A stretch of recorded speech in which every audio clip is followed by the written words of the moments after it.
একবার একটা মেয়ে তার বিয়ের দিন শ্বশুর বাড়ি যাওয়ার ঠিক আগ মুহূর্তে হঠাৎ করেই তার বাবাকে বলে উঠল, আচ্ছা বাবা, আমি তো তোমাদেরকে ছেড়ে চলে যাব, যাওয়ার আগে তোমাকে শেষমেশ একটা প্রশ্ন করি। মেয়েটার বাবা অবাক হয়ে বলল, কি প্রশ্ন করবি কর। মেয়েটা তখন বলল, আচ্ছা বাবা, আমাদের পিছনের বাগানে যে ফুল গাছটা আছে ওই ফুল গাছটা কি আমাদের সামনের উঠোনে লাগানো যায় না? মেয়েটার বাবা তখন বলল, এই ফুল গাছটা 4 বছর পুরনো একটা ফুল গাছ, এখন যদি এইটাকে সামনের উঠানে লাগানো হয় তাহলে সেটা নতুন মাটিতে নিজেকে মানিয়ে নিতে পারবে না, ফুল গাছটা মারা যাবে।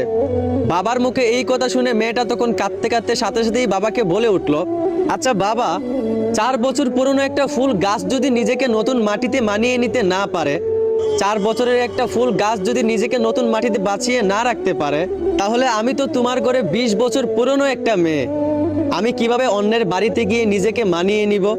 আমি কিভাবে তোমাদেরকে ছেড়ে শ্বশুর